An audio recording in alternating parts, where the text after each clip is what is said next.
Okay, good evening everyone and welcome to the April 28th, 2026 meeting of the Newcastle Town Board. The board has been quite busy in executive session and now I'd like to ask for a motion to open the town board work session. So moved. Second. All in favor? Aye. Aye, okay. We're going to start off with a discussion of a traffic study, the continuation of a discussion of a traffic study conducted for us by Creighton Manning. And I'd like to welcome Sarah Carroll from Creighton Manning. This traffic study was done in the context of a safe driving initiative that we started in town, and one part of that safe driving initiative is to reduce the speed limit on local roads from 30 to 25 miles an hour. This was permitted by a relatively recent law enacted by our state governor, allowing towns to do this, provided that the towns conduct a traffic engineering study by professional engineers. So hence Creighton Manning and the work that they've done for us, which has lasted over a number of months. They've really taken a lot of time to study our roads. With the help of our Newcastle Police and our chief Jim Carroll, no relation. But I just want people to know that lowering the speed limit is just one measure of safe driving. We'll be going over other speed calming measures and educational initiatives that Creighton Manning will hopefully advise us on. But before we start, I'd like to ask the chief if there's anything you'd like to say before we get into the presentation? Okay. All right, so I'll give you the floor. Welcome and thanks for coming back. Yeah, thank you again for having me and for the great introduction on the project. I do have a quick overview. This is the third time I've presented to you today, so I'm going to try to change up my presentation a little bit. But for those of you who are not familiar, we were here before you in October of, this should be 2026, 2025, I don't know what happened with the dates here, but October 2025 to do an overview of data that was collected and talk about some of our preliminary recommendations. I then came back January of this year to present some of those draft recommendations about what the overall townwide speed limit should be, along with some categorical exclusions, and then took some feedback based on that meeting to update our technical memorandum and this presentation, which is what I'm here to present on tonight. So since the last meeting, we have we went out and collected additional volume and speed data on Douglas Road to really finesse and make sure that we captured the correct location along that corridor to understand the current speed limit or operating speeds. And then we also cleaned up some of the crash summary. I know there was a pretty lengthy discussion last time I was here about crashes, and I just wanted to make sure that we were able to provide you with a little bit additional information. Tonight I'll also talk about what our final recommendation is, so that you as a board can make your decisions that you need to move on to the next steps, and talk about next steps implementation. Before you tonight, you do have printout of all the slides. You also have a printout of the draft final technical memorandum that was submitted last week and briefly revised, so this is fresh eyes for everybody. And then there is an 11 by 17 page of the final recommendations with categorical exclusion. Just, I know in the past times we've met, it's been a little bit difficult to see in the screen. So I just wanted to make sure you had a good, blown up view of the town map. So I don't need to kind of reiterate the 25 mile per hour law, that was already discussed. But again, just quick high level overview of some of this methodology. So we're looking at past experience and desired outcome. So past experience, 85th percentile speed, that's the operating speed of vehicles. That is the basis for a lot of speed recommendations. And so we did use that to really help make our move our path and kind of move the needle on what the speed should be out here. We also conducted a floating vehicle check, so having a vehicle drive around and kind of follow what other motorists are traveling, as well as what their own vehicle felt like they were comfortable traveling on their own. And US Limits 2, that's a free web-based tool. I'd encourage you all to check it out if you're ever interested. You can go in through the federal highway and type in different information based on your corridor and existing speed information, and it outputs a recommended speed. And then the other bold item here, desired outcome. So that's really, again, talking about reducing speeds for safety, having a better sense of community on the streets for people walking, biking, eating, dining, crossing the street, just knowing how important it is that the lower the speeds are, the less the crash severity is. Just to update this slide again, we collected data fall of 2025, and then we just went back out in March to get additional data on Douglas. And then we've compiled that with other data from the police department and GIS-based data. Study areas, your full town-wide review. We looked at roadway jurisdiction. So again, this is high-level overview, understanding what are town roads, what are county roads, what are state roads. And again, just to reiterate that this study and what we're allowed to change is only town roads. We are not allowed to change state or county roads. Volume data, again, gives us a good basis when we talk about what the function of the road is, what vehicles are using the road for, and how that compares to crashes and other kind of land use destinations, and speed data. So we really tried to emphasize the difference of high speed, which is operating speeds over 35 miles per hour, and speeds that we felt more comfortable adjusting, which are speeds less than 35 miles per hour. And those are green on your map, or on this map. So this is just a review of all of the data that was collected. This is in the memorandum, as well as on these slides. I'm not going to go through line by line, but again, just to point out that Douglas, we did add the additional 2 lines to show those 85th percentile speeds. And the difference is, from when I was here last time, the location that we collected data in was in an area where vehicles are slowing down or just before they're accelerating to connect to another street. So we worked with the chief to come up with a better location. We actually identified 2 locations on Douglas Road further west. And that's where we determined that the 85th percentile speeds are actually much higher than we originally thought. So we're seeing the numbers 39 and 41 miles per hour for the operating speeds on Douglas, that section of Douglas. Sorry, Ms. Carroll, so I mean, what we're talking about, you're talking about at Park and Dumbo Drive and Park Drive. Correct, and Elizabeth Street and Oak Hill Road. Because Park's where it gets straight. Mark, yeah, and up to Elizabeth. And then up to Elizabeth, yeah. Yeah, 'cause that's, I think, the only part of Douglas. Yeah. That's not Gag curved. is where they had it initially, and that's just going down the hill, Sure. the curves are No going, one's it just going- wasn't really Right. indicative. Yeah, so First there's part, some yeah, that- vertical acceleration, right, that's happening, and then you have your straightaway. And then you get up to Park and you're going, got it.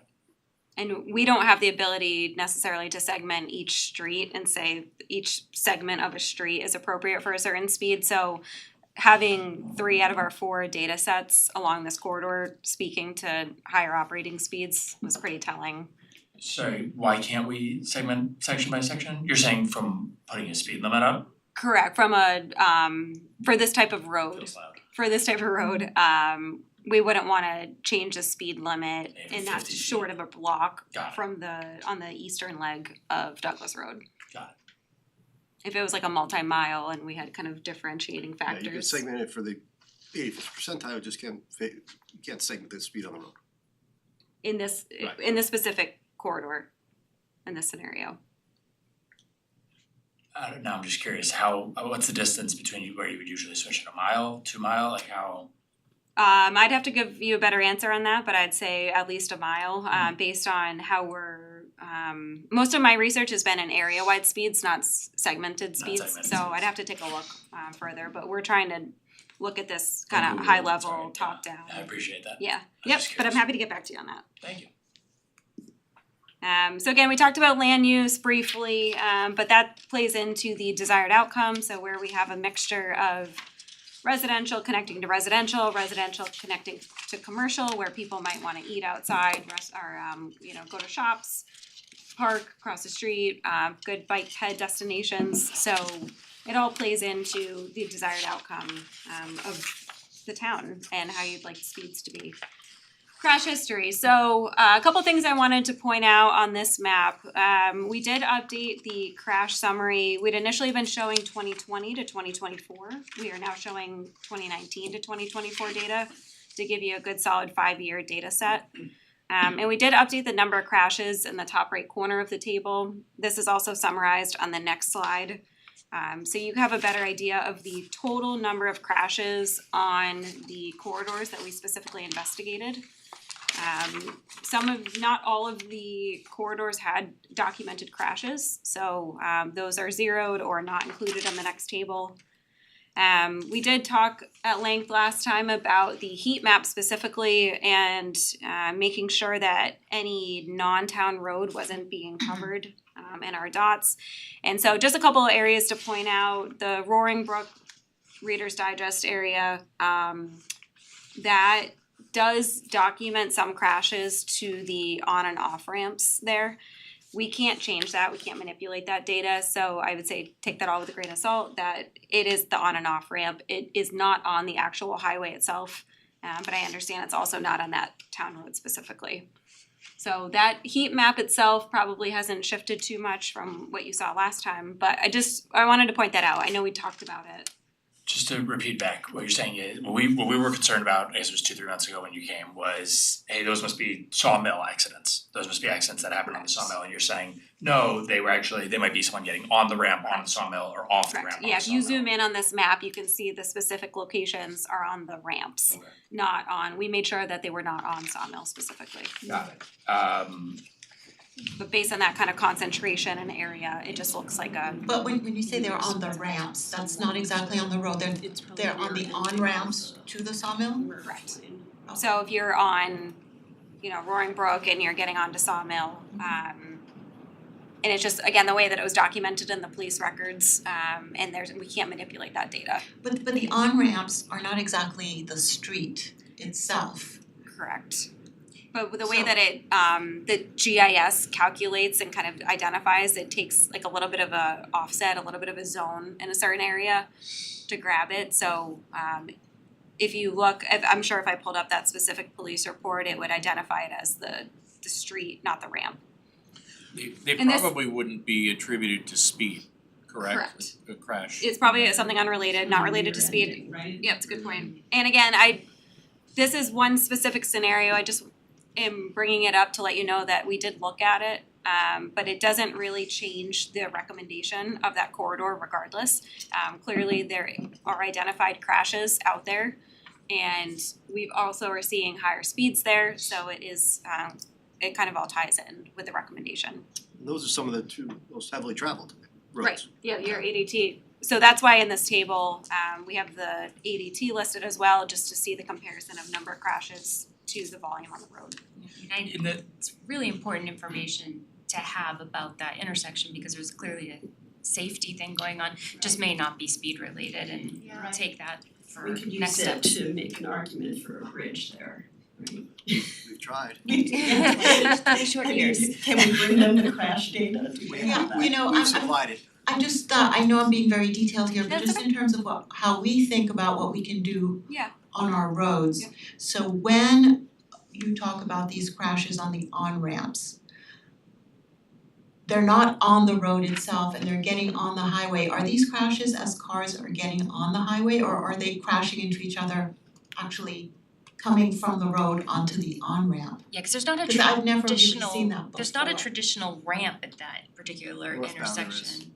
Yeah, northbound. It's the northbound, the one I'm specifically talking It's about like a merge lane. was the northbound. Yeah, It's an which is an on-ramp. on-ramp. It is an But on-ramp, it's so short, so there could be a lot of, right, so in terms of people getting on the on-ramp, I'm not sure what, let's say we're talking about traffic calming measures, right? There's not much we can do about that on an on-ramp as people are getting on the parkway. So that's why I just wanna get into a little bit granular about what this actually means. Yeah, I'd have to pull up the exact crash report and understand the exact specific crash type that happened there and read through it a little bit further. Because when we have significant crashes or some problems in certain areas where you're not recommending a reduction in speed limit, I do want to explore what else we can do. Absolutely. Yep. So that's why I'd like to get a really clear idea of whether this is actually on the on-ramp with cars getting onto the parkway, because in a case like that, I'm not quite sure what we can do.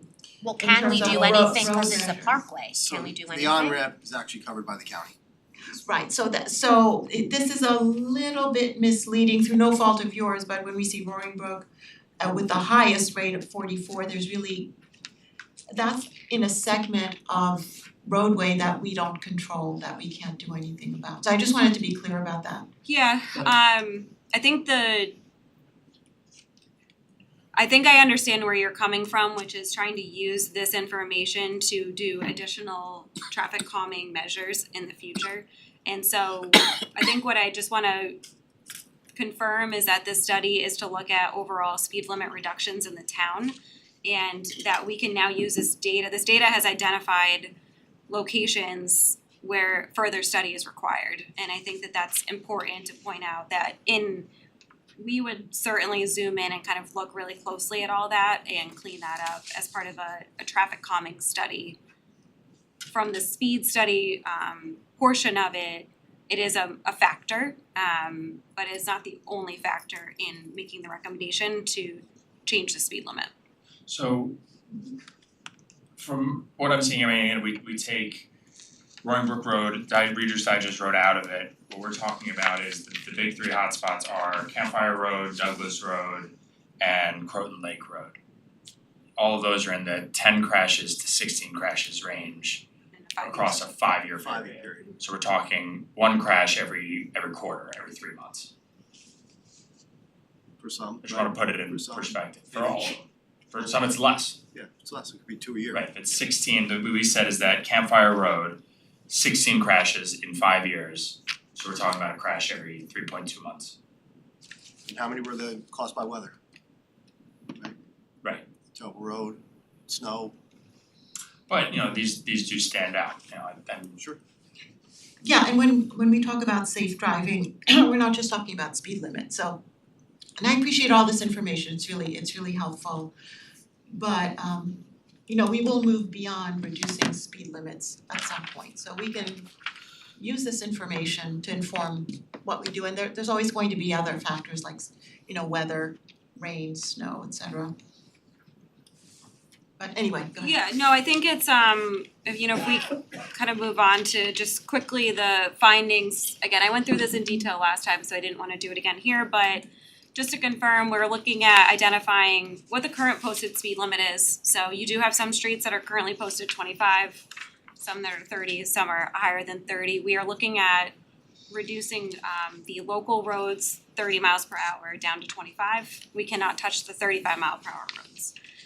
Anything that's currently 25, we are recommending stays 25. So just wanna make sure we cover that in kind of that first tier.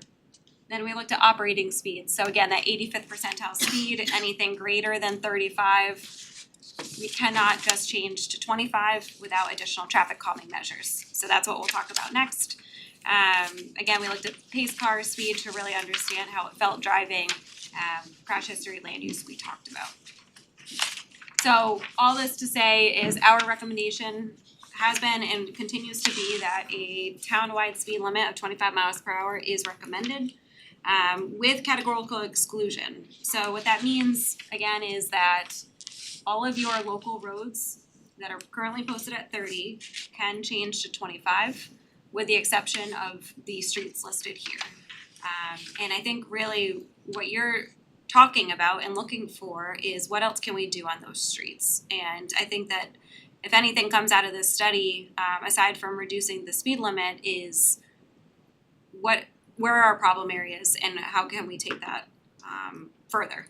So again, this list has stayed consistent. We did add in Douglas Road based on those 85th percentile speeds.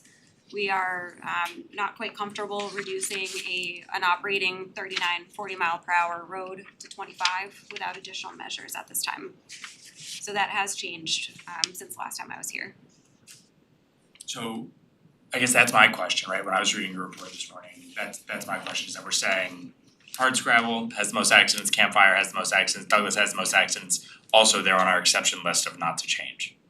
Right, so the problem is that, and I went through this, a couple meetings ago, when you set speed limits, they can actually create additional crashes if the 85th percentile speed differential is too severe. So if we have people who, the context of the road allows them to go 40 miles per hour, we'd give them nothing else other than a sign to go 25.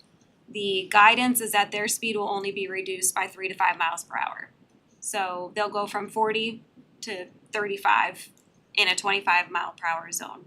So now you have people who are abiding by the law, traveling 25 miles per hour, and you have people who might be traveling 35 to 40, and that disconnect can also create collision points and crash issues. So to repeat it back, what you're saying is, even though we say that Douglas had the most accidents and that people are cranking it up to 42, that if we mandated it 25, you actually think that would be riskier Yes, than making it 35? yes, without additional measures, Oh, additional measures? traffic calming measures. Got it. Right, so that's, when we talk about next steps, traffic calming measures, how do we then implement a few things that might work in these areas and then come back and reevaluate, look at the data again, see if we can get those operating speeds lower. Now on page 15, I think it's now 17, you guys suggested a town speed limit signs at the front of town? Yep, so I can Is that get, considered part of the calming measures? yeah, so I can get into that, and give me a minute and I'll get into Sorry. those, but so, I just Traffic wanted calming to measures. add one Sure. thing when we look at the accidents and the crash history and what's going on these roads. Part of it is also not just that there are high accident rates, but some of these roads are roads where people are walking. We have a lot of pedestrian activity on Douglas. There've been a lot of requests over the years for sidewalks on Douglas. The town has done a lot of feasibility studies for Douglas and over the years, even before I was on this board, and unfortunately, we found that it is too cost prohibitive based on conditions and topography for a variety of reasons. The cost is very prohibitive. However, people are also walking on a road like that. So I just wanna flag that so that we know that we're not only considering the crash history, but also pedestrian activity. absolutely, it's important. Yeah. And that's, again, the heart of traffic calming is creating a safe place for pedestrians and cyclists. Right, so for instance, if you look at Campfire Road, which is very narrow and windy, I don't think you have a lot of walkers on that road, whereas on Douglas, you have a lot of people walking, a lot of kids as well. So there are differences between these roads. Absolutely.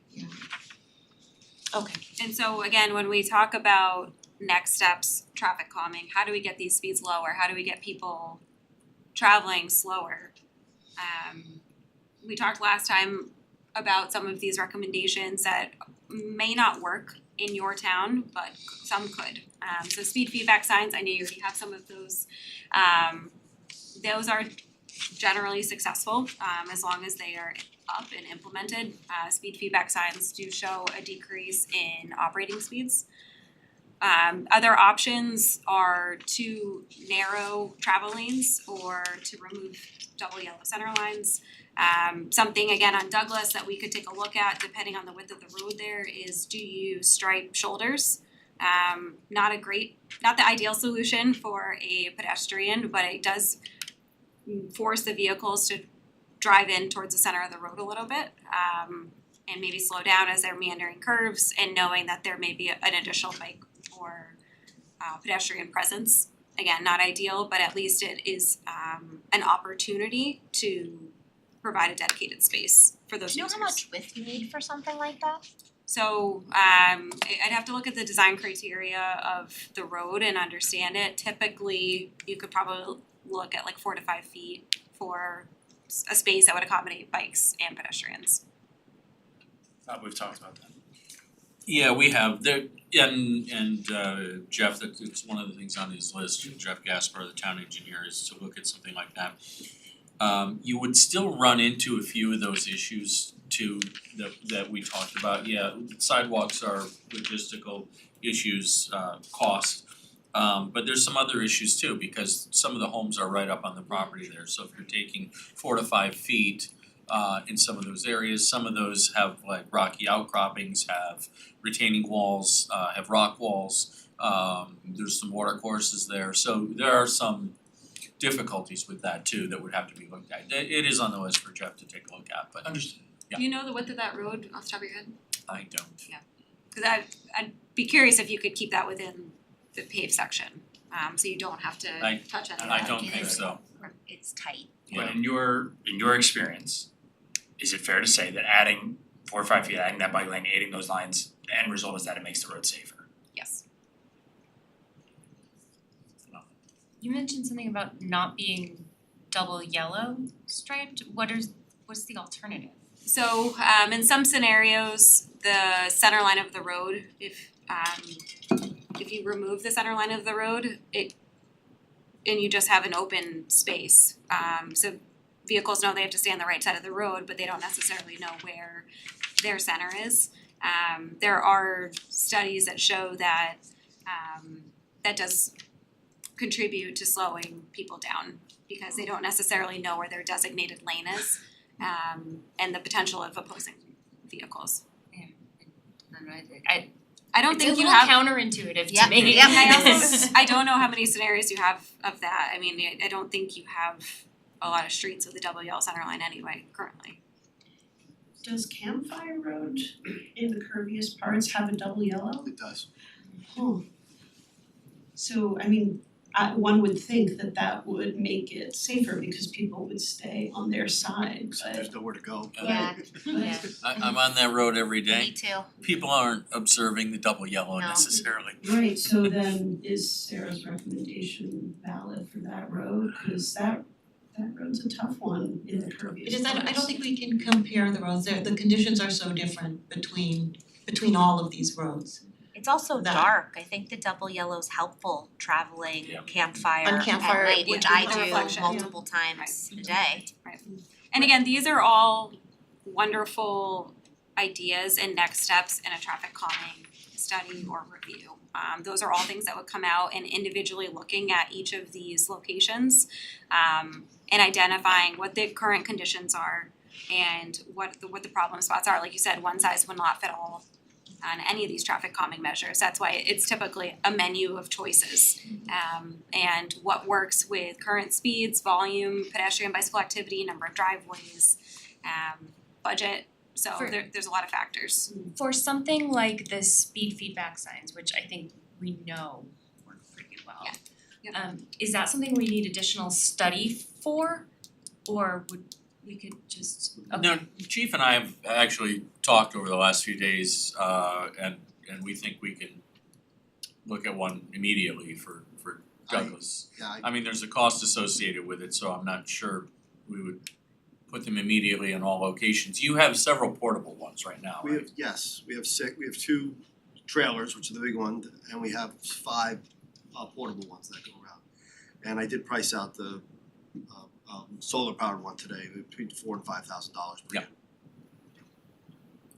So I- Anticipating this may come up. so I feel like not necessarily here, but in other places where I've driven, a lot of those solar signs seem to be dark. Is that because of placement or because they have a short lifespan? Battery. Okay. We don't have any solar powers up. We have one. We have the one by Grafflin. So some of those are battery and not solar. Battery, and then by the time the guy gets back out to change it and move it. Got it, okay. Good to know, so there's choices there. So just to kind of move on to implementation. So again, the recommendation is for a townwide speed limit reduction. Now that you have a traffic memorandum with engineering justification, you do have the ability to make a decision as a town board on moving forward with that recommendation. So I'm gonna spend the next couple minutes here just talking about, if you do move forward with that recommendation, what the next steps are, how to implement the town-wide speed limit change. So we recently completed something like this on another project, so I'm gonna show you an example of that, of what that looks like, but just a high-level overview. The next step would be to conduct an inventory of all the existing speed signs in the town on the streets that we are changing. We need to know what those signs say, where they're located, and that will help guide us to be able to make a next step about how to either switch out those signs or remove and reinstall. So that would take about 2 to 3 weeks, potentially using some support from the town resources as well as our staff. We would then, I have a question for you, this may or may not be related, so I'm looking at our code now where we mandate a 30-mile-per-hour speed limit with exceptions. Yep. There's currently a list of streets in the code that are now 25 miles an hour. yes, So we're not recommending a change there because clearly that's been, decided that that is a safe speed limit for those roads, but would we be looking at those roads for other reasons as well, So you'd have the- including signage? you'd have the inverse where you'd have a town-wide speed limit recommendation of 25 with exclusion. So you'd have the list of 9 streets that are 30 miles per hour still, while everything else is posted at 25. So we'd be Right. looking at all of the streets in the town that are being recommended to change to 25. The ones that are currently posted at 25, we are recommending stay at 25. Right, So so that there'd be no subparagraph change. would be, would switch the list of names Correct. to yours. Correct. Right. Yep, and then again, I've seen different codes in different municipalities where you still list out every single street in the town that would now have this 25 mile per hour, so we could talk about what you would need for that to identify. But again, so we'd complete the inventory of all the existing signs, speed signs in the town, prepare a very brief technical memorandum explaining a little bit more about sign guidance and recommendation, why we put signs where we do, and why we made the decisions that we did. And then from there, you'd have the ability to have this all implemented and switched out. So again, that would be up to you if you wanted to use your internal resources to do the sign swap out, or if you would work with a contractor to do the work. So we could kind of help guide you either direction there. Do you have any ballpark estimate on a town our size, how many signs we might be talking about? So I did my homework too. So this is, I don't know if you're familiar with the town of Bethlehem, so a suburb just south of Albany. I don't know how it compares in terms of population to Newcastle, but we're looking at 200 to 360 new 25 mile per hour signs. Removing existing signs and posts about 50. This town specifically has signs right now that say town-wide speed limit 30 miles per hour. So we have to switch out all of those 30 mile per hour signs with just regular 30 mile per hour signs. So that's listed here, that's 78 streets, or 78 signs. And then we have some additional unless otherwise posted signs or school signs that are about 14. So I think you're looking at 400 to 500 signs. It's a big shift.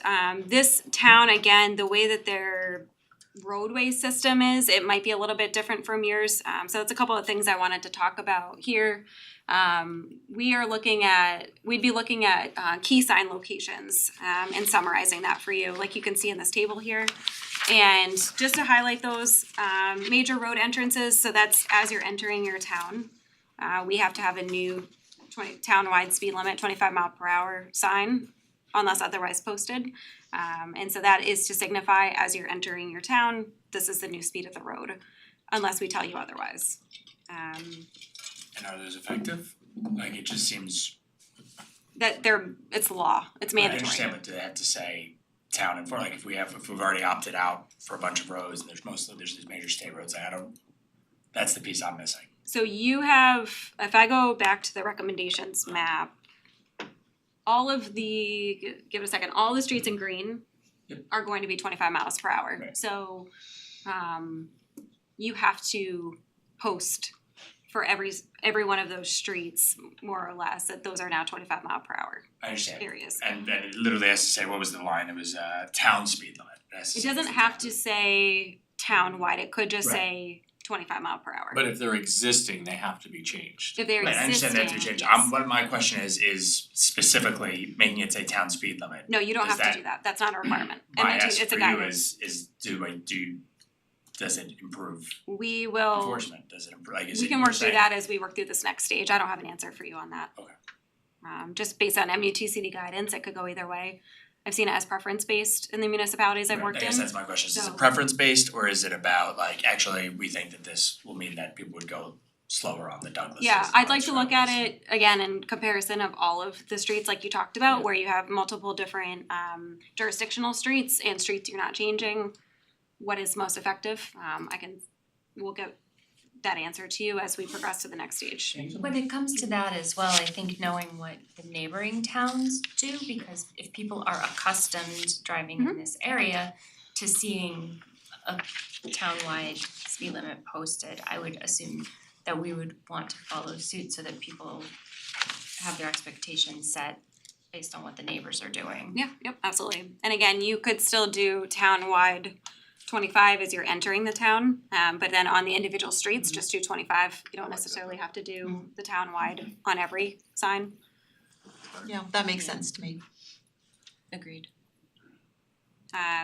So again, we are also, I just wanna point out with some of these items, the next bullet, intersections with exempt roads. So if a road is 30, 35, 40, 45 currently, and now it's intersecting with a 25 mile per hour road, we have to add a 25 mile per hour sign onto that new street, or onto that street, so that, again, you have a differentiating speed going from one street to another.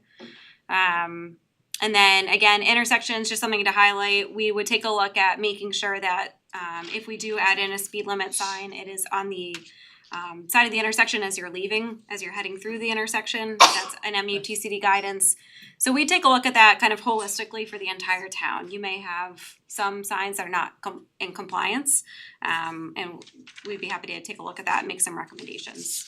If you're interested, I can pull up the web map for you and show you just what kind of an outcome, an overall product looks like. Yes, please. Okay, let me get that.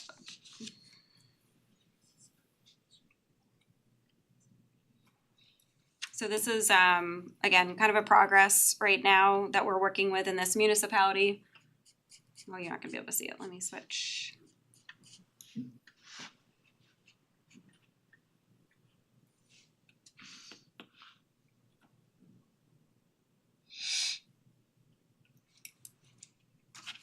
Just to give you an idea,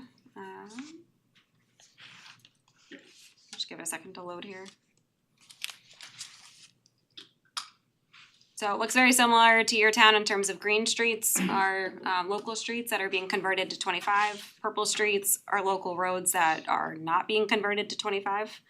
So we have, as you can see, all these sign symbols are existing signs, and all of the dots coincide with a new sign that's being changed, a new post that may need to be installed. We're looking at where we could just swap out the sign face or where we need to put in an entirely new post. And then what's gonna happen is this highway department's actually gonna go out with a tablet and take our GIS file, and they'll have a geolocated location for all of these signs, so they can go out almost like with an app and know exactly where they're putting their new sign and check off that it was completed, so we can rebuild up the inventory. That seems like a lot of signs. It's a lot. Yeah, it's surprising how many. Yeah. So just to give you an idea of what we're doing currently somewhere else right now and what we could do next. Okay. Switch back.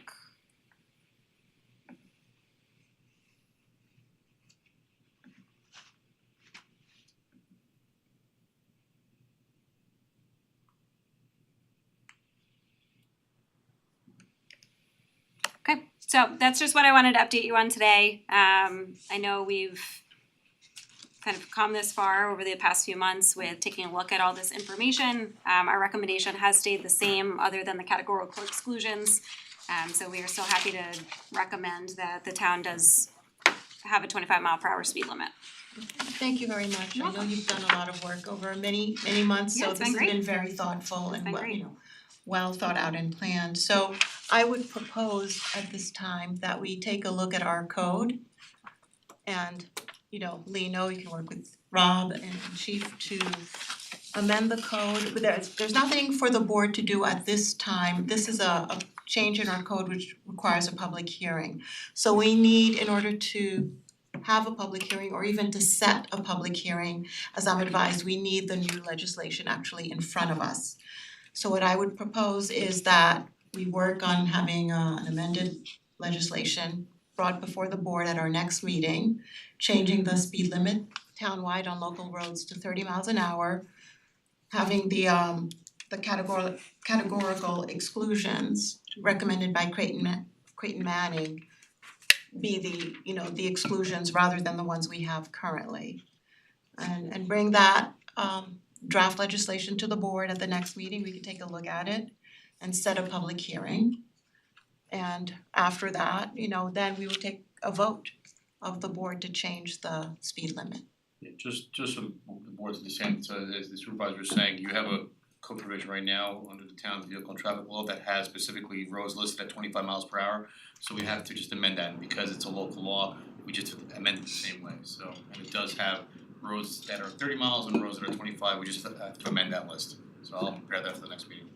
If you need a detailed list, obviously we've been providing a map. If you need a detailed list of all of the towns inventoried, just let me know. Yeah, and I'll work with you and the chief, because there again, in the chapter, it has all the roads listed already at 25 and some which are 30, so we just have to look at that list and see what we need to change. Yep, we can help with that. Yeah, but in concept, just let you know, I am in favor of making this change. So I don't know if everyone wants to agree now, but we have to go through those steps before you can make it official. And as far as your contract with us, I think that this was what you were contracted to do. I'm not sure if we've included, The implementation was included as well. Yeah. okay, very It good. was So we'll be if it goes seeing in you that again. direction, yes. Yeah, because I would like to talk about those traffic calming measures and where they make sense and Yep. what those would be on the different roads. Yeah, I think that'd be great to zoom in further and Right. really focus on those areas. Right, but we'll work on the implementation first. I don't know if we can do both at the same time. I don't know if there's enough people power to do that. Yeah. Yep, we can talk about it. But we'll move forward with that as well. Great, good. Okay. Well, I appreciate all your time. Thank you so much. Thank you very much. Thank you. Okay, and next on our agenda for the work session is an MS4 update that Sabrina will give us. Christina didn't forget about you. For those of you here for the public hearing on Best Systems, I know we're running quite late, we're still in our work session. The public hearing is in the town board meeting portion of our meeting. So we have this discussion, a few administrative items, and then we'll get to the board meeting. Okay, Sabrina, you've got the floor. Okay, thank you. Let me just share my screen.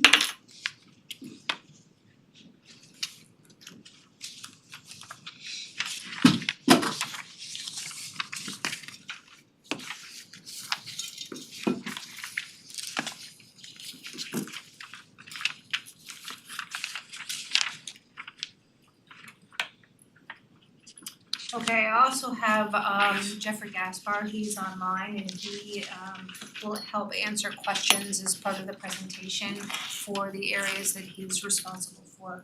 So each year, I meet with you and we provide the public who is both watching and in the audience a presentation regarding our municipal separate stormwater system activities.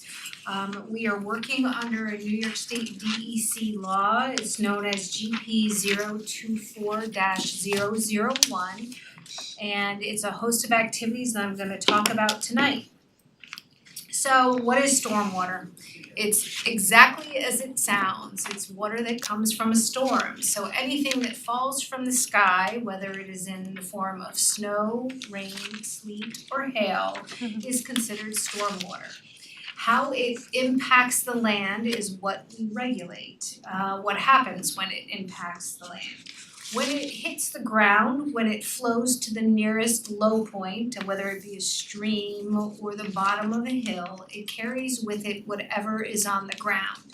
So it picks up pollution and carries it into the end result of a stream, lake, or a river. Not only does it transport pollution, it also can impact erosion and sedimentation from the land that it travels over. And then there's always flooding, and we're very familiar with flooding, particularly in our downtown area.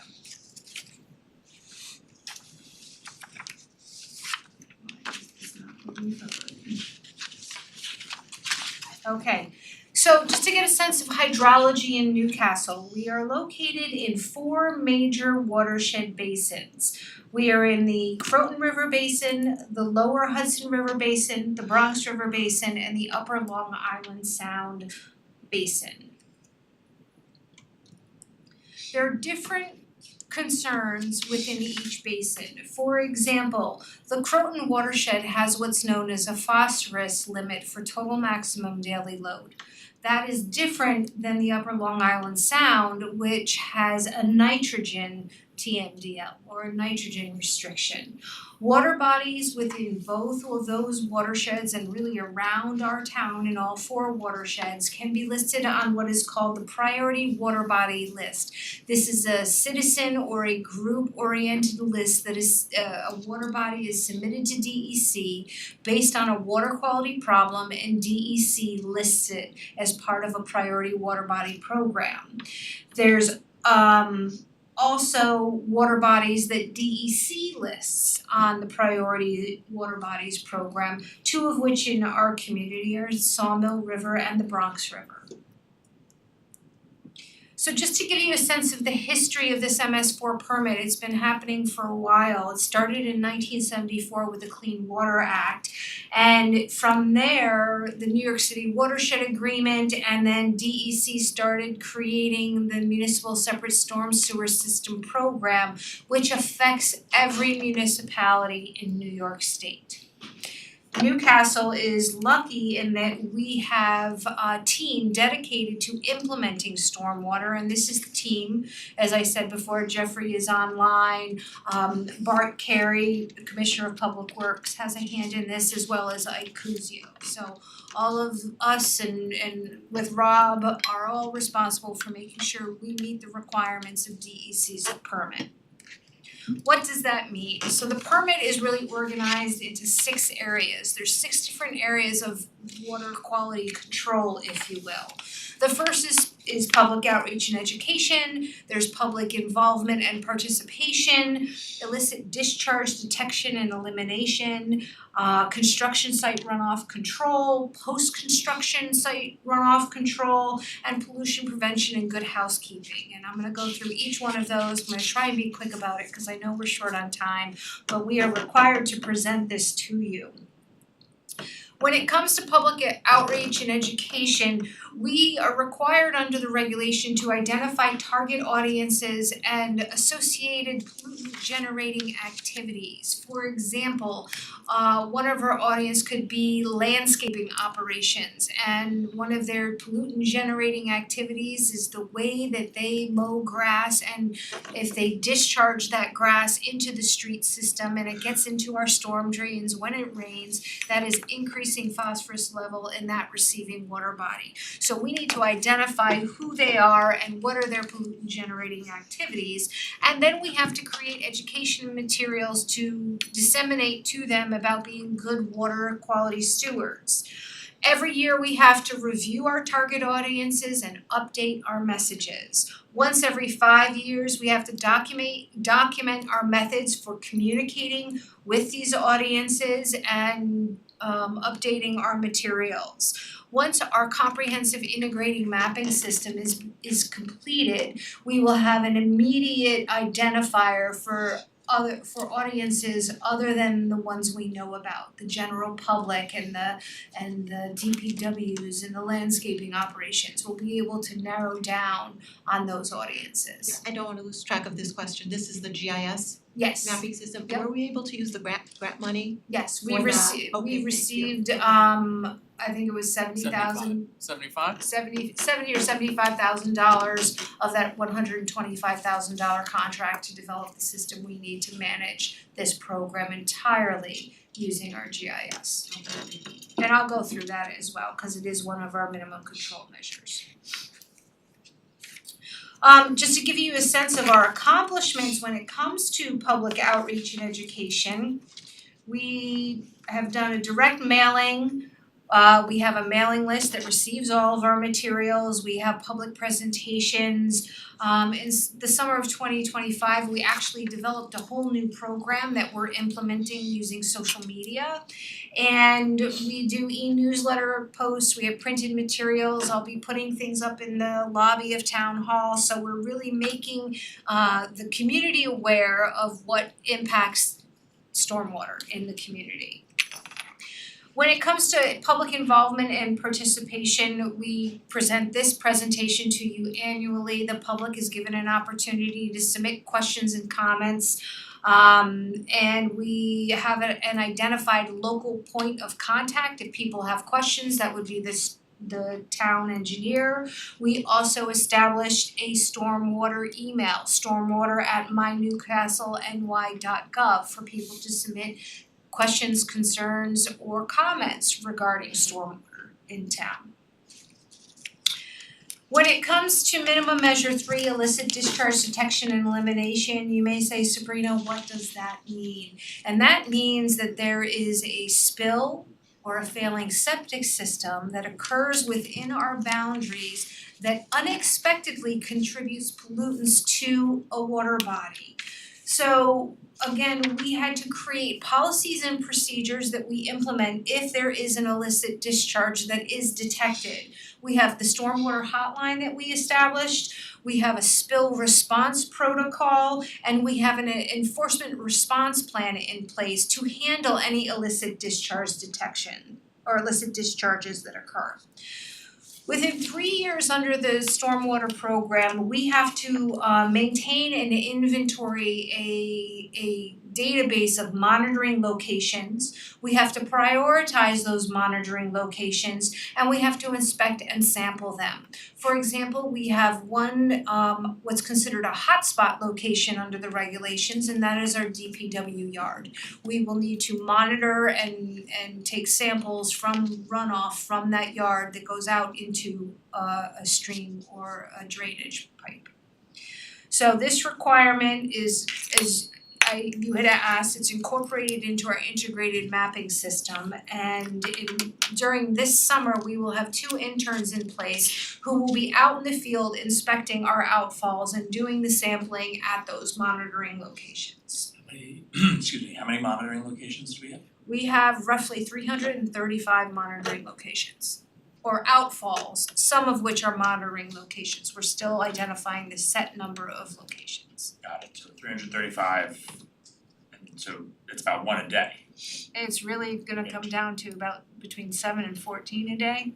which is just business days and work days. Yeah.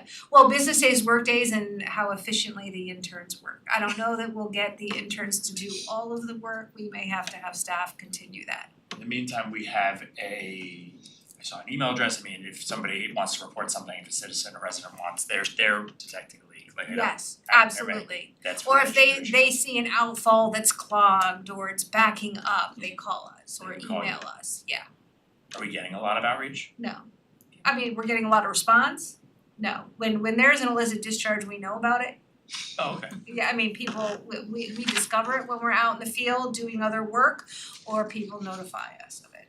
Many times it's a failing septic system. We require folks now to provide notification to us if they need a building permit. They need to provide proof of septic system bump out. One of the requirements is that a septic system within the New York City watershed has to be pumped out once every 5 years. In order to get a building permit, you need to demonstrate to us that your septic system has been maintained. So that helps to reduce the incident of septic system failure. Inventory of potential phosphorus sources and on-site water systems. This is exactly what I was just talking about. For the first time under this permit, we're required to know who has a septic system and who doesn't, and to ensure that private septic systems are maintained once every 5 years. So again, trying to think of ways to try and capture as many property owners as possible. If you want a building permit, you must document to us that you have pumped your septic system. Our integrated mapping system will help us identify when that 5 years is up for a property and when they're due again. And so we will start to send out written notification, email notification, however we need to mail them or notify them of this requirement, we will be doing that.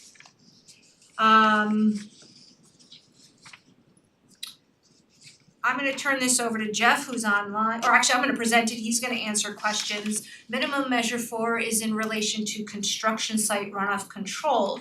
And this is something that we have been doing for years. You know, the town of Newcastle has been a leader in managing construction site runoff control. It's now a little bit more formalized because of the DEC regulations. So we need to identify and keep track of all construction sites that have what's known as a SPEEDIES permit, a statewide pollution discharge elimination system permit that is issued by DEC.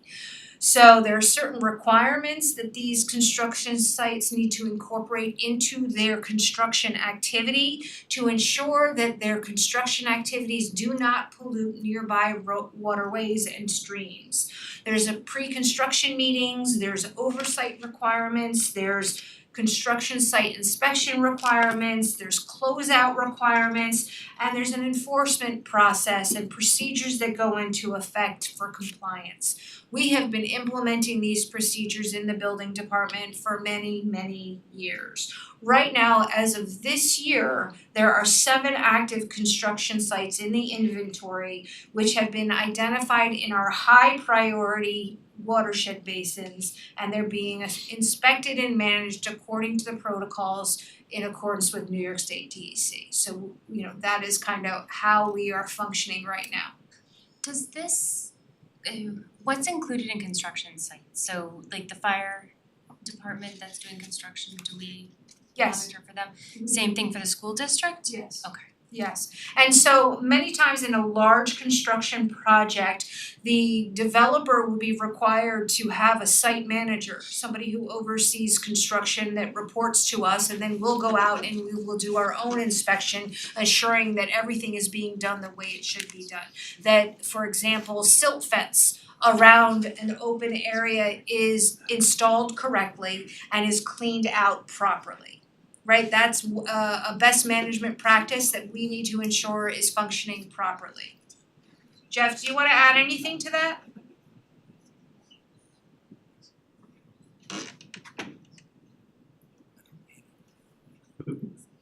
Sorry, just turn my video on. Sorry about that. Can't see you anyway. Here we go, sorry. Yeah, you know, I think you said it well, Sabrina, you know, construction site, we try to, the biggest part of that is making sure that the contractor has controls in place, which we make sure that they have these silt fencing up and any other erosion control in place prior to even issuing a building permit. And they're monitored, especially the larger sites, the more commercial sites like the fire department and Woodrow Club and Hill House. They actually do weekly inspections. They're required to do weekly inspections to make sure that the silt fencing is in good shape and they don't have any off-site runoff. So we try to we follow the rule the state code with respect to that and the permit and just keep vigilant. Thanks, Jeff. The next area that we have to focus on is post-construction runoff control.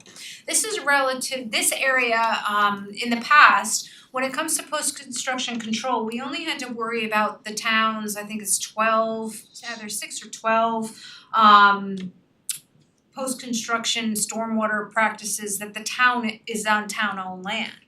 Under this new permit, we need to concern ourselves with every post-construction stormwater management practice that exists within our town boundaries.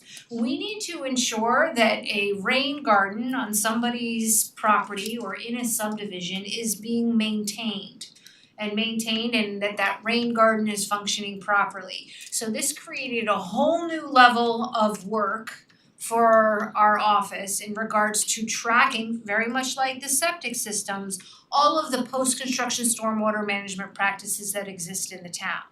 And it's not as, it's actually a little more complicated than septic systems, because in septic systems you either have one or you're connected to sewer. When it comes to a stormwater management practice, you may have one, you may not know it, or your subdivision may have several and you may not know it.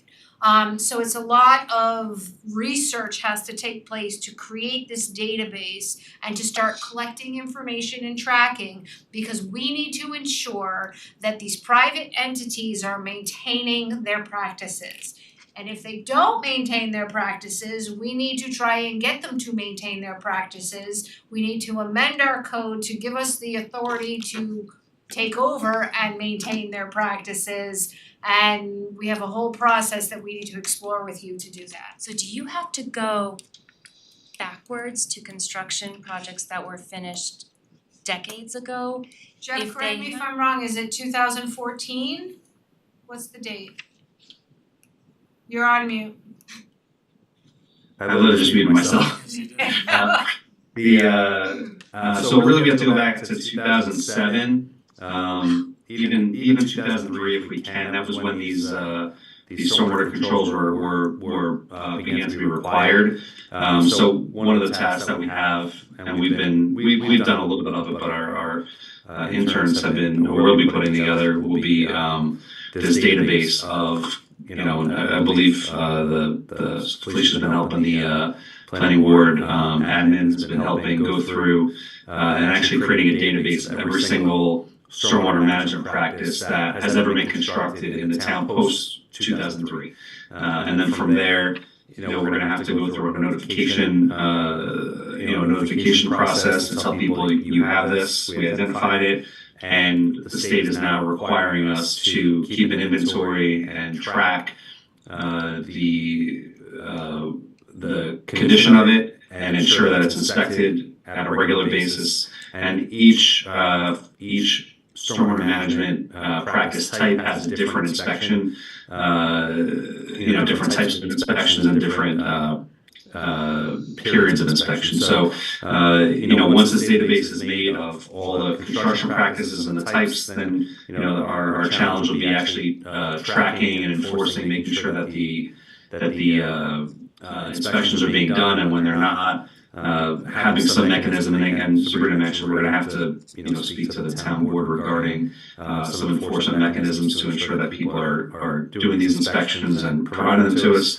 or we have some way of doing them ourselves to make sure that we are, we're working within the permit. And then it's gonna be an ongoing process, every day, every week, month, and year to make sure these things are done. And then report out, I don't believe we report to the state, but I believe we may be periodically assessed, audited, to make sure that we're actually keeping these records and making sure These that. records will be built into our comprehensive management Correct. system. Can I ask you something, does this apply to commercial or private subdivisions? Yeah.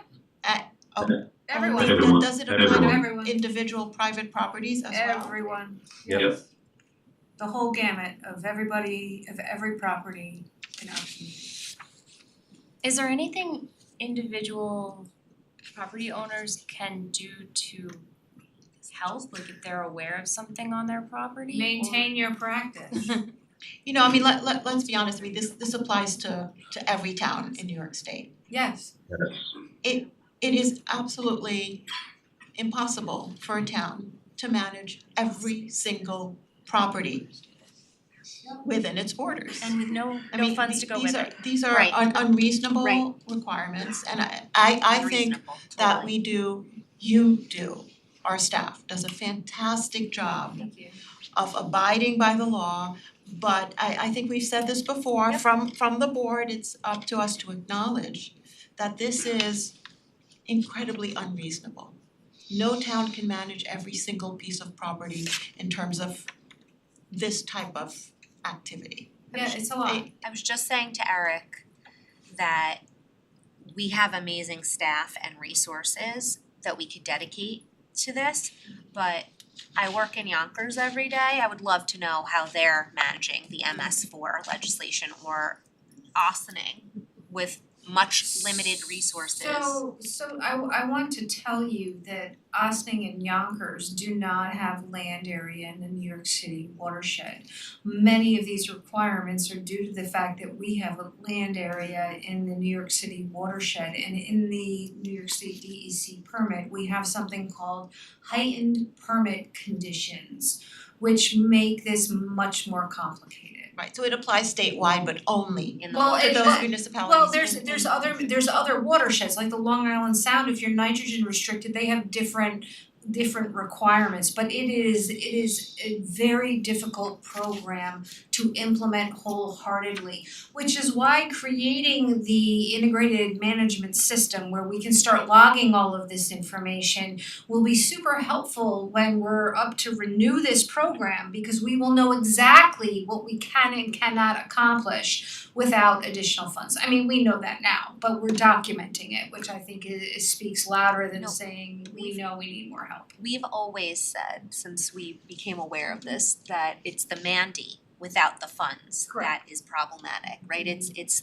Albany coming down with a hammer, mandating we do all of these things without any support. I mean, we got the grant to do the monitoring system, which was a huge help, but again, I wonder what other municipalities within the watershed are doing, because I cannot imagine they're as professionally and well-staffed as we are. I mean, Sabrina, isn't it fair to say that a private gutter system is part of stormwater management? But that is not regulated under this program. They're not regulating your gutters. They're regulating your stormwater basins is in the picture. They're regulating rain gardens. They're regulating. And that's clearly Yeah, delineated, there's a because clear that seems a little bit separation. arbitrary. Yeah, But they're not okay. regulating your gutters. Okay, Not yet. Not yet. I'm not advocating for that, We might. but Okay, let's talk about the stormwater retrofit program. Because we are in the New York City watershed, we have a requirement to reduce phosphorus that is contributing to the New York City watershed. We actually are working with the other municipalities in the watershed on something called umbrella compliance, which is we are members of the East of Hudson Watershed Committee, and we have a corporation that goes around within the watershed communities and finds opportunities to implement projects to reduce phosphorus. So we've been working with those municipalities and meeting the specific targets for phosphorus reduction. The last minimum measure that we have to comply with is pollution prevention and good housekeeping. Within 3 years, we have to incorporate certain BMPs into our municipal facilities program. We have to minimize exposure, cover our sand piles, our dirt piles. We have to follow a preventative maintenance program, include spill prevention procedures, utilize erosion and sediment controls, manage vegetated areas and open space, contain salt storage, manage waste. We have been doing this for a while, right? Within 3 years, we have to revise the program to make sure all of our BMPs are included, identify our high priority and our low priority properties, and make sure we are training staff. We have one high priority facility, that is the Department of Public Works yard, so that facility gets additional requirements as a high priority facility. We will need to conduct a stormwater pollution prevention plan for the DPW yard, where we'll have to hire somebody to actually do what's called a SWIP. We'll have to monitor that site, and we'll have to continue to identify our best management practices that are implemented at that site as part of the SWIP. Within 3 years, we need to identify when catch basin inspection is needed, inventory catch basin inspection information, and clean out catch basins based on inspection information. Inspecting was a change in this permit from actual clean out. So we inspect, if it needs to be cleaned, we put it on a cleaning schedule, and then we go back and clean it. Twice a year, we are supposed to clean out 1,583 catch basins within the East of Hudson watershed. All catch basins in the town, including the 950 basins within the TMDL watershed, were inspected in 2025. They were not inspected twice because we only had staffing, manpower, and equipment to do them once. We are documenting this because we need more help. And Sabrina, I would point out, I think prior to this past year, I think we were doing about a third of them each year. Correct. So we weren't getting to all of them every year. It's impossible. It's very difficult. But we did get a handy new piece of That- equipment Yes, you did. that has made this much more efficient. And it was very expensive. Yeah. Yes, it was going was. to We say got a that as grant for that though. We got the grant, yes. Fought Sabrina, hard for that. at some point you had you told us what the total cost of this permit What did is we to say the it was? town.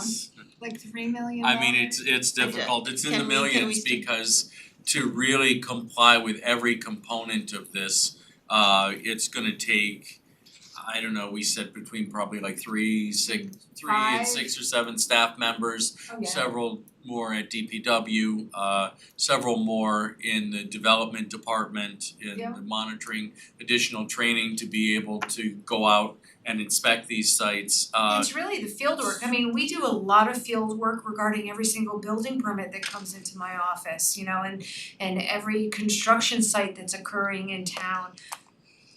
It's the same crazy. 11 people, 5 of which are field staff. I mean, it's a lot of work. Yeah, I mean, look, the goals are really important and critical. It's Yes. about clean drinking water. Correct. And for the New York City watershed and for a lot of different watersheds, I see this as a state responsibility. And they have really delegated and left their responsibilities to our local municipalities, which are completely ill-equipped to handle it regarding manpower and funds. We are very lucky that we are relatively well-funded. We have an amazing staff. We have a fairly large staff for a municipality of our size, so we are very fortunate. But I believe that the state has abdicated their responsibilities and put it on our shoulders. And I think they need to step up. They need to come in with equipment, with manpower, clean out the catch basins. I mean, something has to give. We can't keep shouldering state responsibilities on the backs of really local taxpayers, not just our staff, but the local taxpayer is paying for this. Right, and so another component of pollution prevention and good housekeeping is street sweeping. All roads, bridges, and parking lots were swept in 2025, and the requirements were to do roads and business and commercial areas during a specific time window. And the DPW commissioner does a good job about meeting that. Right, I mean, these are functions that a town would do normally, but it's the degree to which the requirements rise that, becomes absolutely undoable. And we added to the cost of the street sweeping, right, because the material that's taken up from that, we now have to pay to dispose outside. So normally we would have used that in the course of, I think, prepping roads, we would use that fill, repurpose that, and now we have to pay to have it hauled off site. So that is the end of the description of our activities under the stormwater management program. Again, you can reach us through the website, through our stormwater hotline, and our stormwater email.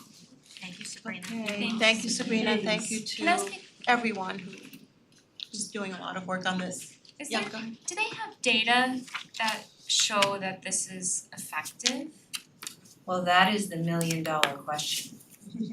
Of course it is. Yeah, I mean, I will tell you, earlier renditions of the current permit required more rigorous monitoring, testing, et cetera, to see if there is a difference.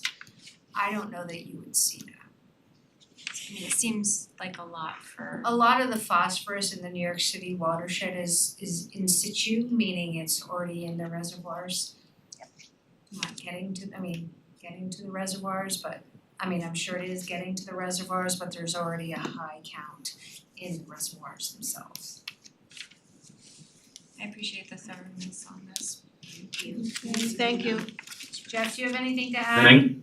No, I think it's a good point though, to at some point you have to ask if the juice is worth the squeeze, you know what I mean? If we're spending, we're one municipality in the state, if we have to spend $3 million a year, that means the entire state spending $100 million a year to decrease the, and I don't even know if they're monitoring the decrease in impacts of the work that we're doing.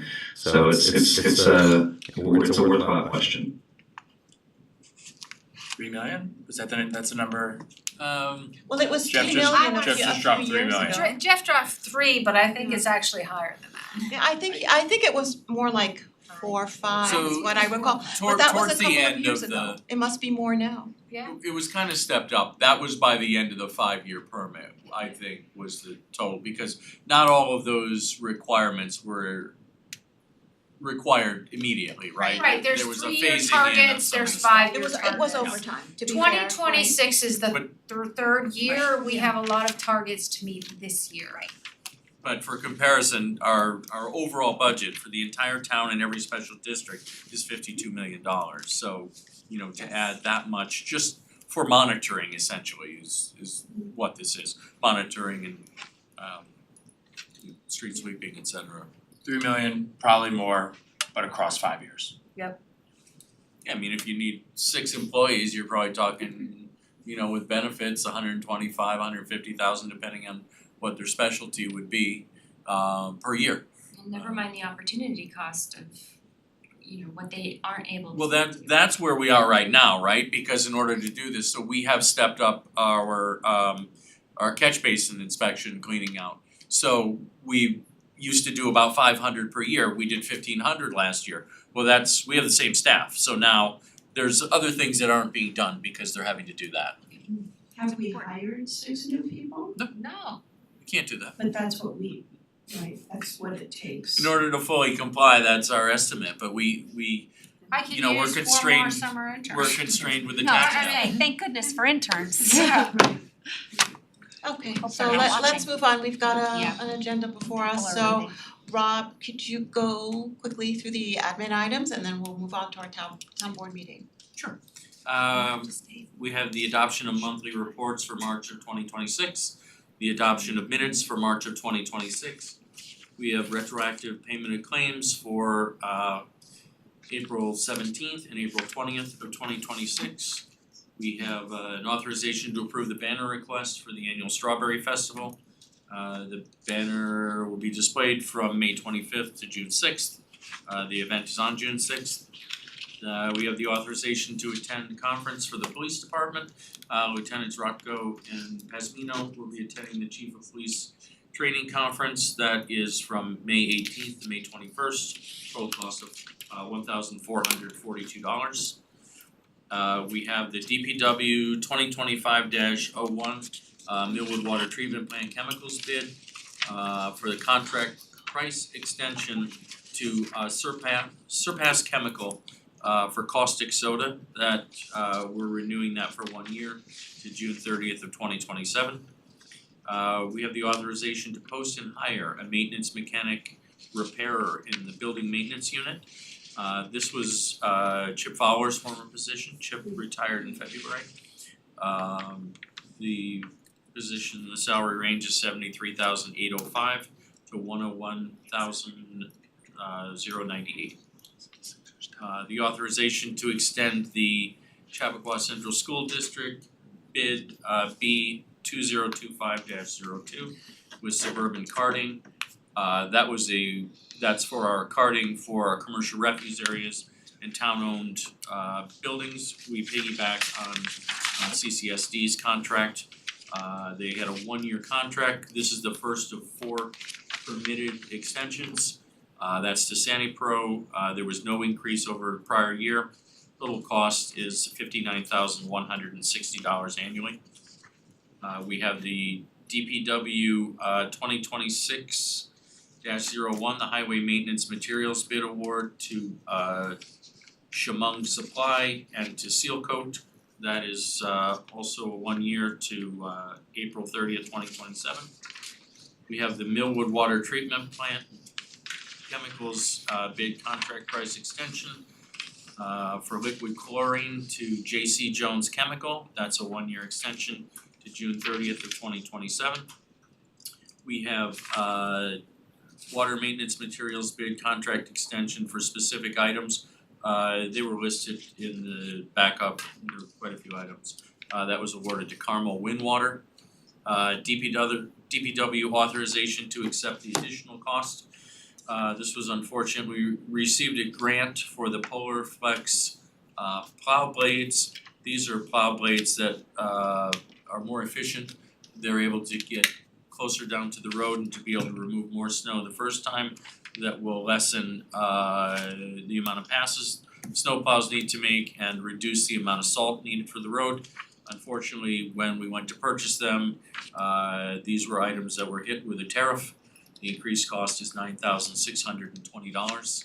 We're seeking the approval for that additional amount to Glencoe. And finally, we have the authorization to use town properties for the community center on May 3rd and Millwood Park Saturday afternoons in May for pickleball club. That's all for the administrative items. Okay, thank you, Rob. I'd like to ask a motion to adjourn the work session and open the town board meeting. So moved. Second. All in favor? Aye. Any announcements? Do you wanna give your annual? Sure.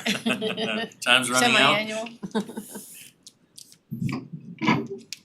This is just a reminder that town taxes are due no later than April 30th. You can make your payment via online. You can stop in and see us. We also have a drop box in the lobby on the first floor. It's available 24/7. However, on the last day of collections, you would need to drop it in there before 7 p.m. After 7 p.m., it will be considered levy penalties. At 7 p.m. Thursday.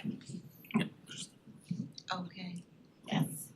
I'm paid. I should wanted to reiterate for everyone. I'm good. Jeremy Good, Saland, very if good. you're out there Yeah, watching. tax lien. Not me. All right then, good. Any other announcements? No. Okay, since we are running late, I will hold my supervisor's report till the newsletter. Anything for the town admin report? No. Okay. Very good, so now I would like to ask for, this is a public comment period, not for the best public hearing. But are there any public comments for any other matters? I see none in person. Anyone online for general public comment? Seeing none, we'll close the public comment period. And now, before we get to opening the public hearing for Vest Systems, I'd like to have us give a brief overview of the legislation, then we'll open the public hearing. Usually we have people sign a list or cards with your name and address for those who'd like to comment, but seeing that there are not many people here, do we we may not I don't need- have any cards. we don't need to do that this time. Yeah, and Okay. no one signed up, yeah, as far as. And there are not many people, usually it's to manage, so we can note your name and information down, this is manageable. Yes. Okay, so I will let Sabrina do another introduction. Sure. I just wanna say that first, this is our third public hearing on BESS systems. Our first was, we opened it on February 10th. We had another hearing on March 24th, and today, April 28th, we're having the third. And throughout all this time, we've had the record open for written comments. So it's been about almost 3 months. So I just want to put our process into context. So Sabrina, do you wanna give a brief overview of the legislation? Sure, in February 2025 is when we adopted our first moratorium prohibiting the review and approval of the applications that would permit battery energy storage systems within the town. Since that time, town staff and council worked with the fire and EMS professionals and other regional entities to try and address how to deal with battery energy storage systems. We utilized NYSERDA's model, BESS law as a basis for a town's draft law. We originally drafted what was considered a permissive law, which would have allowed BESS by way of a special permit. As we were working on that law and in speaking with other municipalities, kind of looking at, how it would impact our own zoned land, which is 93% residential zoning, the town realized that because we were 97% zoned for residential use, that there were some real public safety concerns that changed the direction of our permissive law to a prohibitive law. The draft law that is the subject of this public hearing is a law that will prohibit the siting of Tier 2 BESS systems, which is typically used in multifamily and commercial applications, and Tier 3 BESS applications, which is used in industrial applications. I would like to point out that the New York State Building Code already allows the permitting of Tier 1 BESS systems in our town, which are associated with solar applications, and we see them around town today. That's a quick summary. To date, we have heard comments from the public regarding the proposed law, and we are cataloging those comments, and we will provide the town board with a track change version of the law to include all of the non-substantive comments that you may want to consider for adoption at the end of the public hearing process or after the public hearing is closed. Okay, thank you, Sabrina. Okay, so at this time, I'd like to ask for a motion to open the public hearing on BESS legislation. Second. All in favor? Aye. So anyone who'd like to come up for public comment, please come up to the microphone and state your name clearly so we can write it down and your address. Thank you. Good evening, everyone. My name is Sandra Stein. I'm a resident of the town of Newcastle, Millwood, Gregory Lane.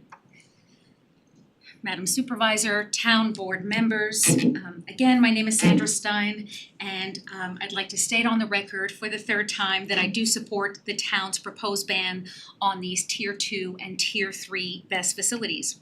And once again, I encourage our town board to adopt it. I've shared my position during these last 2 town board meetings, and I'm grateful again for the opportunity to urge you all to ban these BESS facilities. Residential communities such as ours are not the place to permit these facilities. Whether we're speaking of 82 Shingle House Road or a proposed facility somewhere else in our town, people are vulnerable. Unlike some areas that are industrial, the town of Newcastle is simply not. Considering 82 Shingle House Road specifically, it's located next to homes, near an elementary school, a church, a park, and numerous businesses. It's the people who use these aforementioned facilities who will be impacted if a battery fire does occur. And that impact that I'm speaking of is just far too great. The threat of thermal runaway, the plume, the chemicals that are released, including forever chemicals, the contamination from chemical leakage to our soil and groundwater. Then we add to that the possibility of evacuation and overburdening, totally overstressing our entirely volunteer fire department, and I then see no question about the impropriety of these facilities in our town. During last month's town board meeting, I was particularly impressed with the concern and care with which you all shepherd us now and into our community's future, where literally every turtle counts and every leaking drop of water is investigated and addressed. These facilities are incongruous with our overarching values. A single fire incident in just one 20-foot best container can require up to 150,000 liters of water to fully extinguish and cool the battery modules. Sustainability matters, but not at the exorbitant cost that these facilities carry. Now turning to tonight's meeting, I am once again completely impressed with how you all care for our community. Even if it seems daunting, even if it seems unsupported by the state that's above us. Everything that you all are doing to ensure that our water basins are not polluted doesn't go unnoticed. And the threat that these BESS facility fires pose to our water supply, and then by extension to the water supply of other areas of New York, cannot be overstated. Again, this is just another example from last month's meeting to this month's meeting, how the risks that BESS fires pose are incongruous with our overarching values, but also with the very nature of our community. This is why we do things differently here. We're not like Yonkers, we're not like Ossining, and that was clearly stated on the record tonight. When we consider fire runoff containing toxic substances, soil and groundwater contamination from chemical leakage, that's here in our town that people are asking us to consider, and that's what I'm opposed to. I recognize that all of you have many considerations that you have to weigh. So please accept my family's appreciation for the very thoughtful deliberation that you have all engaged in. I most respectfully ask and deeply hope that you support the proposed ban on large-scale BESS facilities, and once again, I truly do thank all of you. Thank you, Sandra. Thank you. Anyone else? You waited this long, you might as well. Good evening, my name is Zachary Bergman, I live at 37 Shingle House Road. I think this is the third time I've spoken in one of these meetings and I finally got that right, so progress. I wanted to speak first in support of the legislation and to echo my neighbor's sentiment that we, as a town, I think appreciate the hard work and dedication that's gone into this proposal and into your careful consideration of it. I just wanted to note for the record that there were several of our neighbors here who were and are in support of the proposed legislation who had to leave for a variety of reasons. I just wanted to put that on the record that they were here in support. And to that point, I just think, and again, I think I stressed this at the last meeting as well, that it's telling that the people who are continually showing up are the people who live in the area most likely to be affected by these sorts of systems should this ban not go into effect.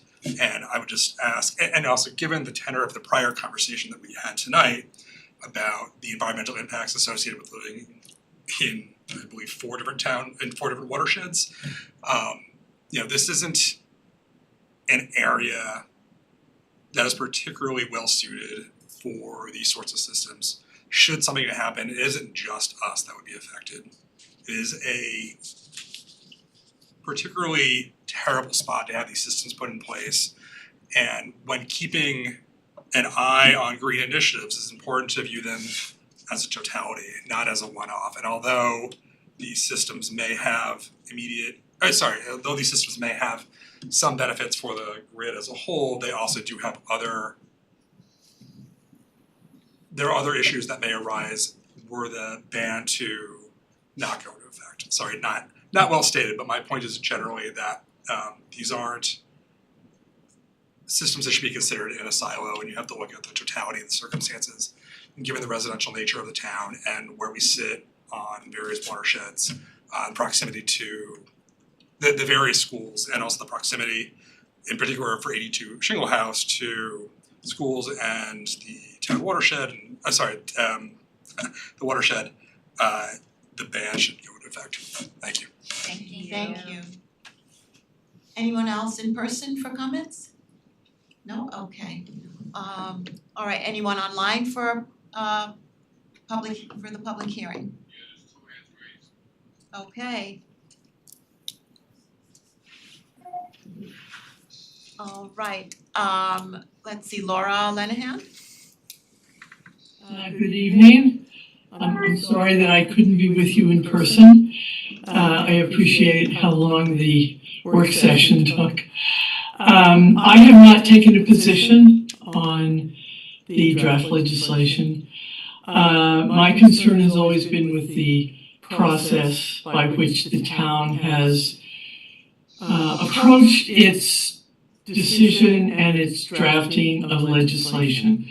I did have the opportunity to review the letter sent by the planning board to the town board. And I hope that all of those items that they addressed will be taken into serious consideration by the town board that will result in a revision of the legislation. And I have one other comment to make, which has to do with the accuracy of information that is provided. We heard this evening a statement that 93% of the town is residentially zoned and then 97% of the town is residentially zoned, and we've heard in the past 95%, I guess on average that was correct.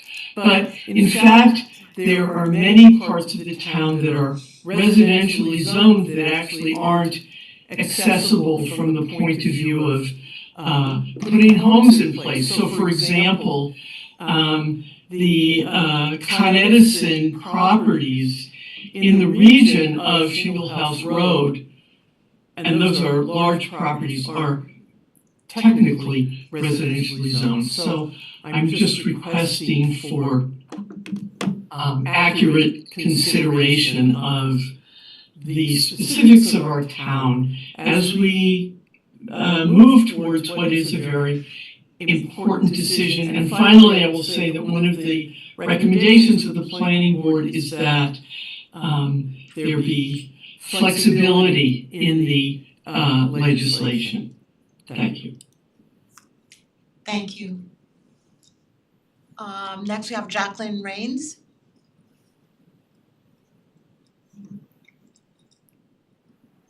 Jacqueline, you can unmute yourself. Hi, sorry, can you It's hear me? okay, hello. Yes. Yes, we can hear you.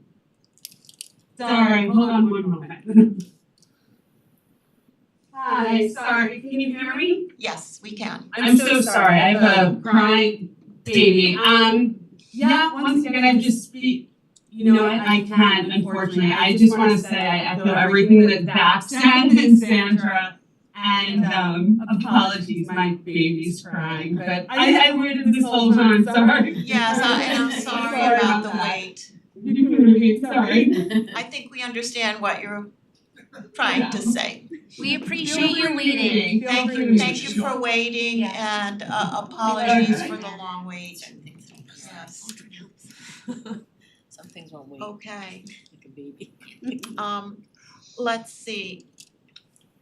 Anyone else online who'd like to make a comment? Robbie Bancroft, I see you're there. Is there? I know, but we didn't give you an opportunity. If there's something you'd like to say after I close the public hearing, because I know you don't wanna comment within this process, but I'm sorry I didn't ask, so maybe. No comment, Madam Town Supervisor. But you don't have to. Thank you for being here with us, though. No problem. Okay. Is there anyone else online for public comment?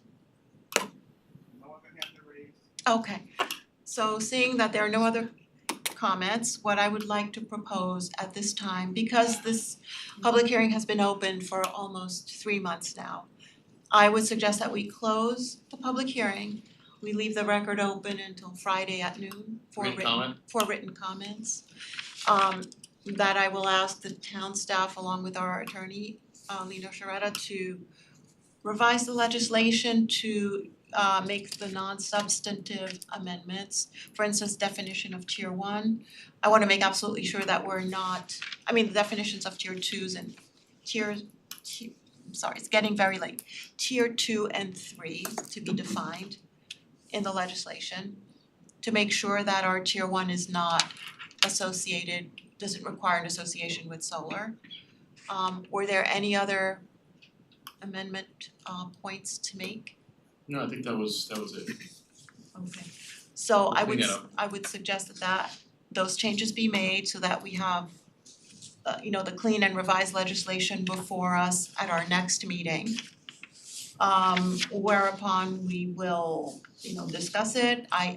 At that meeting, I think the town board members will have the opportunity, we'll all have the opportunity to state our opinions on the legislation, and then we will take a vote. So I anticipate that to be at our next meeting, which is exactly, Rob, what is the date of our next meeting? May 12th. May 12th. So just to be clear, May 12th will not be a public hearing for comments. We've received our comments. We've taken them into serious consideration. We will check the written record. And the board will then make a decision on May 12th. Okay. All right, so may I have a motion to adjourn the public hearing and leave the record open until Friday for written comments? Friday noon, so moved.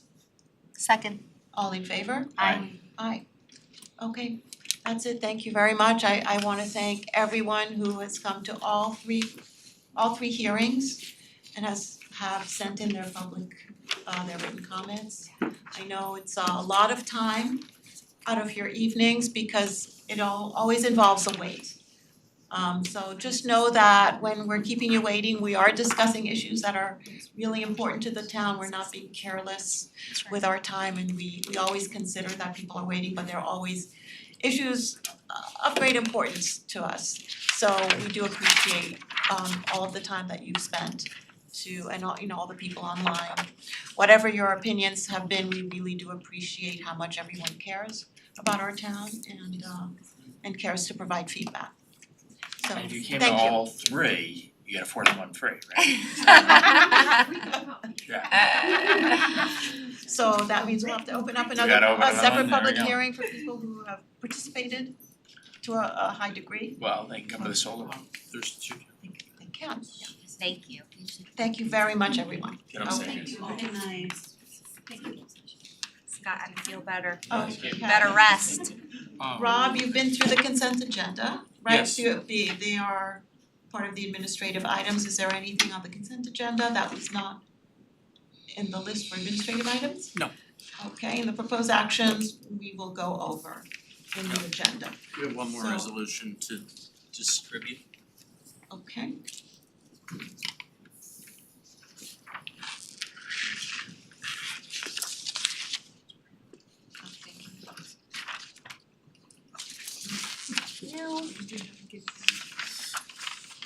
We now have two number nines. I like this one. Me too. Wait a minute. Oh, yeah, okay. We have two nines. Oh. So this would be 10. This would be 10. This is item 10. Actually, is it 11 with So the consent consent agenda. agenda? Consent agenda doesn't have a number. So Oh, the consent agenda is not on our resolutions printout, so I would suggest that we read from the actual agenda under Okay. the There's 12. 12? Yep.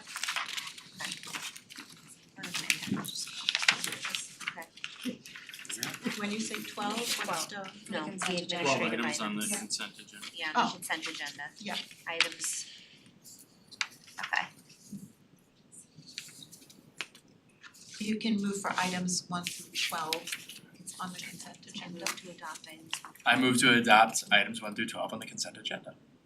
And you second. Second. All in favor? Aye. Aye. Okay, now you can move on to this. Okay, Now I wrote it. Yeah. thank you.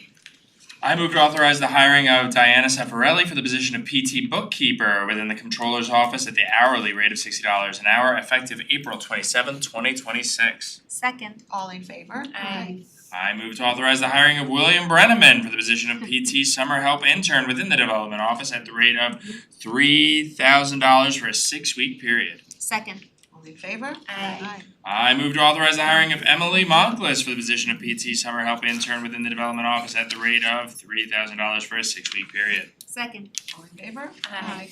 Should I do number 4?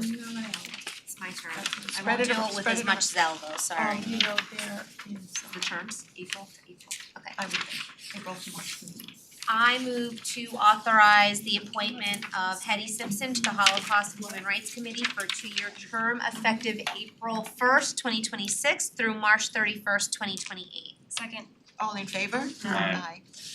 I move to authorize the hiring of Summer Goldwater for the position of secretary to the town administrator within the administration at the annual salary of $100,000 effective May 25th, 2026. Should read May 21st. May 21st, Yes. 2026. Yep. Second.